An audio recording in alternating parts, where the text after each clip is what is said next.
Search for Mr. Hyde.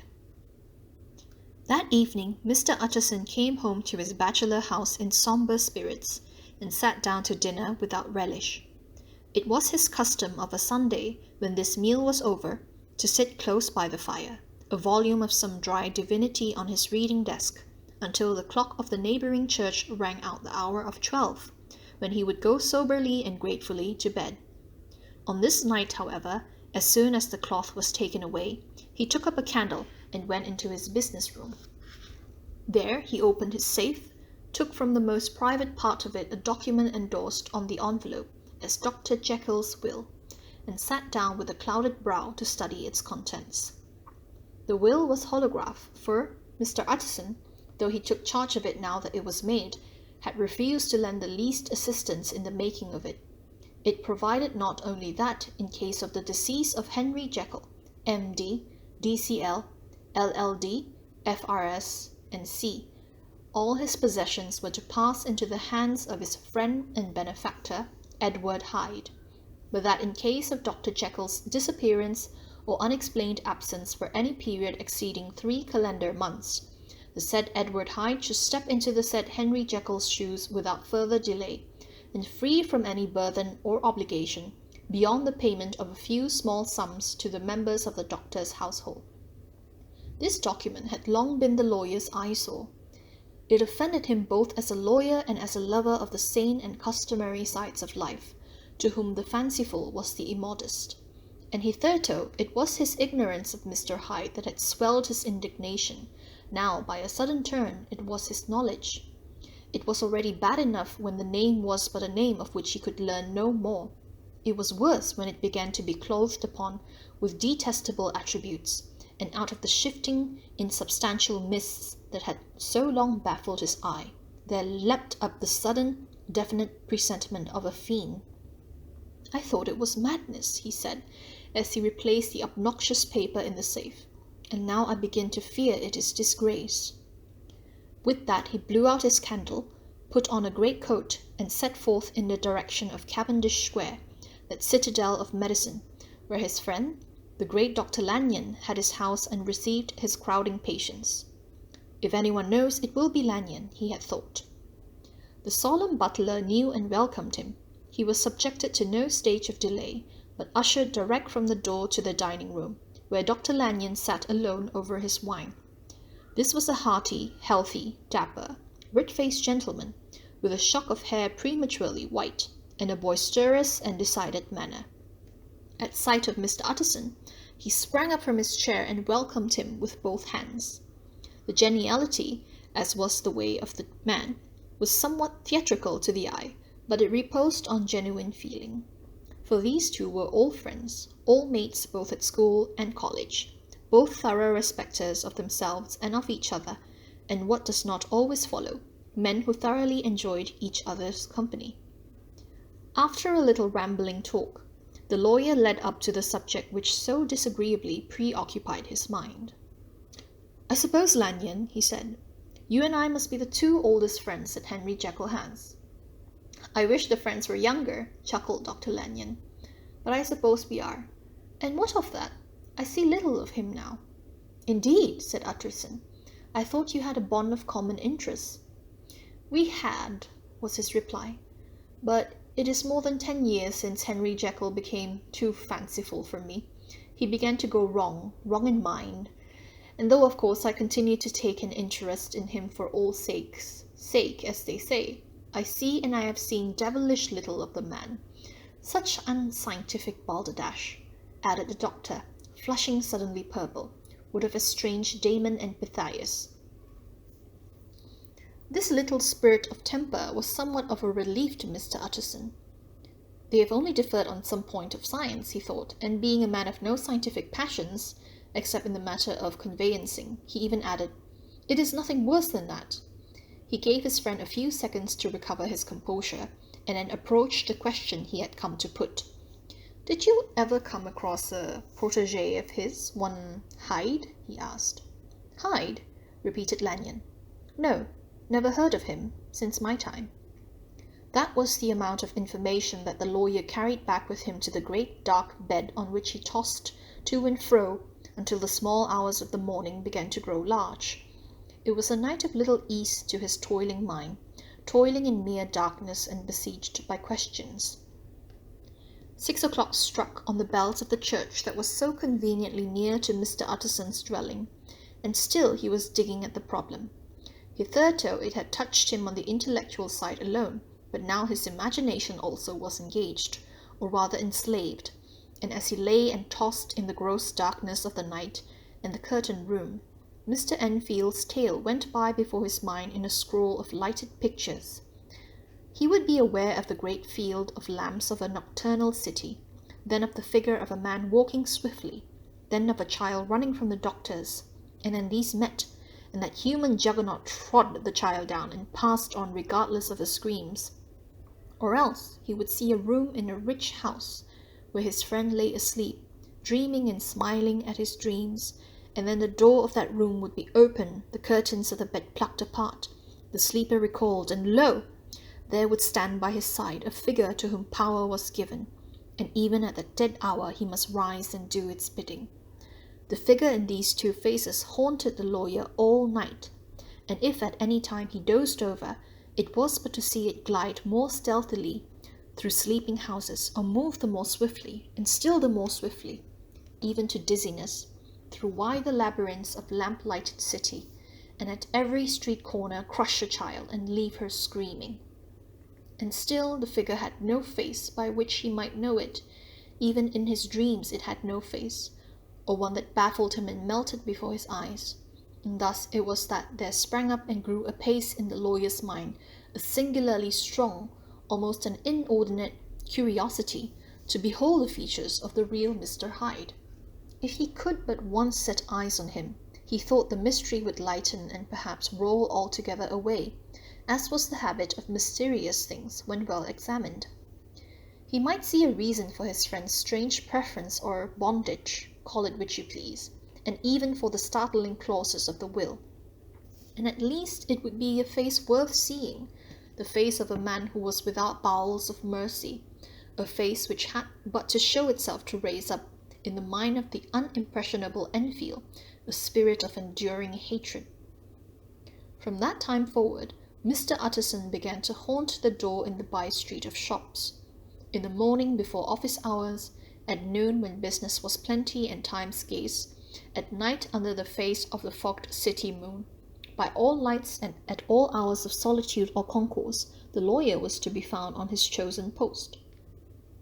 If he be Mr. Hyde, he had thought, I shall be Mr. Seek. And at last his patience was rewarded.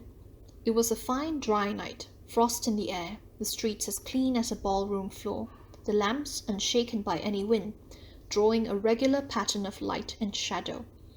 By 10 o'clock, when the shops were closed, the by-street was very solitary, and, in spite of the low growl of London from all around, very silent. Small sounds carried far. Domestic sounds out of the houses were clearly audible on either side of the roadway, and the rumour of the approach of any passenger preceded him by a long time. Mr. Utterson had been some minutes at his post when he was aware of an odd, light footstep drawing near. In the course of his nightly patrols he had long grown accustomed to the quaint effect with which the footfalls of a single person, while he is still a great way off, suddenly spring out distinct from the vast hum and clatter of the city. Yet his attention had never before been so sharply and decisively arrested, and it was with a strong superstitious prevision of success that he withdrew into the entry of the court. The steps drew swiftly nearer and swelled out suddenly louder as they turned the end of the street. The lawyer, looking forth from the entry, could soon see what manner of man he had to deal with. He was small and very plainly dressed, and the look of him, even at that distance, went somehow strongly against the watcher's inclination. But he made straight for the door, crossing the roadway to save time, and as he came he drew a key from his pocket like one approaching home. Mr. Utterson stepped out and touched him on the shoulder as he passed. "Mr. Hyde, I think." Mr. Hyde shrank back with a hissing intake of the breath, but his fear was only momentary, and though he did not look the lawyer in the face, he answered coolly enough, "That is my name. What do you want?" "I see you are going in," returned the lawyer. I am an old friend of Dr. Jekyll's, Mr. Utterson of Gaunt Street. You must have heard my name, and meeting you so conveniently, I thought you might admit me." "You will not find Dr. Jekyll. He is from home," replied Mr. Hyde, blowing in the key. And then suddenly, but still without looking up, "How did you know me?" he asked. "On your side," said Mr. Utterson. "Will you do me a favour?" "With pleasure," replied the other. "What shall it be?" "Will you let me see your face?" asked the lawyer. Mr. Hyde appeared to hesitate, and then, as if upon some sudden reflection, fronted about with an air of defiance, and the pair stared at each other pretty fixedly for a few seconds. "Now I shall know you again," said Mr. Utterson. "It may be useful." "Yes," returned Mr. Hyde. "It is as well we have met, and apropos, you should have my address." And he gave a number of a street in Soho. "Good God!" thought Mr. Utterson. "Can he too have been thinking of the will?" But he kept his feelings to himself, and only grunted in acknowledgment of the address. "And now," said the other, "how did you know me?" "By description," was the reply. "Whose description?" "We have common friends," said Mr. Utterson. "Common friends," echoed Mr. Hyde, a little hoarsely. "Who are they?" "Jekyll, for instance," said the lawyer. "He never told you," cried Mr. Hyde, with a flush of anger. "I did not think you would have lied." "Come," said Mr. Utterson, "that is not fitting language." The other snarled aloud into a savage laugh, and the next moment, with extraordinary quickness, he had unlocked the door and disappeared into the house. The lawyer stood a while when Mr. Hyde had left him, the picture of disquietude. Then he began slowly to mount the street, pausing every step or two, and putting his hand to his brow like a man in mental perplexity. The problem he was thus debating as he walked was one of a class that is rarely solved. Mr. Hyde was pale and dwarfish. He gave an impression of deformity without any nameable malformation. He had a displeasing smile. He had borne himself to the lawyer with a sort of murderous mixture of timidity and boldness, and he spoke with a husky, whispering and somewhat broken voice. All these were points against him, but not all of these together could explain the hitherto unknown disgust, loathing, and fear with which Mr. Utterson regarded him. "There must be something else," said the perplexed gentleman. "There is something more, if I could find a name for it. God bless me, the man seems hardly human. Something troglodytic, shall we say? Or can it be the old story of Dr. Fell? Or is it the mere radiance of a foul soul that thus transpires through and transfigures its clay continent? The last, I think, for, oh, my poor old Harry Jekyll, if ever I read Satan's signature upon a face, it is on that of your new friend."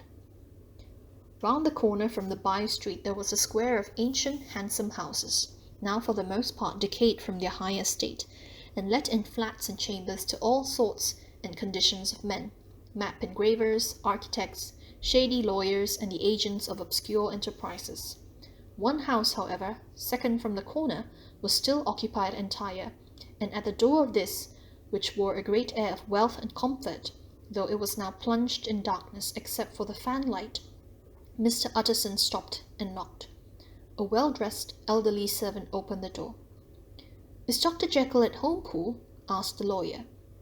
"I will see Mr. Utterson," said Poole, admitting the visitor, as he spoke into a large, low-roofed, comfortable hall, paved with flags, warmed, after the fashion of a country house, by a bright, open fire, and furnished with costly cabinets of oak. "Will you wait here by the fire, sir, or shall I give you a light in the dining-room?" "Here, thank you," said the lawyer, and he drew near and leaned on the tall fender. This hall, in which he was now left alone, was a pet fancy of his friend the doctor's, and Utterson himself was wont to speak of it as the pleasantest room in London. But tonight there was a shudder in his blood. The face of Hyde sat heavy on his memory. He felt, what was rare with him, a nausea and distaste of life, and in the gloom of his spirits he seemed to read a menace in the flickering of the firelight on the polished cabinets, and the uneasy starting of the shadow on the roof. He was ashamed of his relief when Poole presently returned to announce that Dr. Jekyll was gone out. "I saw Mr. Hyde go in by the old dissecting room door, Poole," he said. "Is that right when Dr. Jekyll is from home?" "Quite right, Mr. Utterson, sir," replied the servant. "Mr. Hyde has a key." Your master seems to repose a great deal of trust in that young man, Poole, resumed the other musingly. Yes, sir, he do indeed, said Poole. We have all orders to obey him. I do not think I ever met Mr. Hyde, asked Utterson. Oh, dear no, sir. He never dines here, replied the butler. Indeed, we see very little of him on this side of the house. He mostly comes and goes by the laboratory. Well, good night, Poole. Good night, Mr. Utterson. And the lawyer set out homeward with a very heavy heart. Poor Harry Jekyll, he thought. My mind misgives me he is in deep waters. He was wild when he was young, a long while ago to be sure, but in the law of God there is no statute of limitations. It must be that, the ghost of some old sin, the cancer of some concealed disgrace, punishment coming, pede claudo, years after memory has forgotten and self-love condoned the fault. And the lawyer, scared by the thought, brooded a while on his own past, groping in all the corners of memory, lest by chance some jack-in-the-box of an old iniquity should leap to light there. His past was fairly blameless. Few men could read the rolls of their life with less apprehension, yet he was humbled to the dust by the many ill things he had done, and raised up again into a sober and fearful gratitude by the many that he had come so near to doing, yet avoided. And then by a return on his former subject, he conceived a spark of hope. This Mr. Hyde, if he was studied, thought he, must have secrets of his own, black secrets by the look of him, secrets compared to which poor Jekyll's worst would be like sunshine. Things cannot continue as they are. It turns me cold to think of this creature stealing like a thief to Harry's bedside. Poor Harry, what awakening! And the danger of it! For if this Hyde suspect the existence of the will, he may grow impatient to inherit. I must put my shoulder to the wheel, if Jekyll will but let me, he added. If Jekyll will only let me. For once more he saw before his mind's eye, as clear as the transparency, the strange clauses of the will.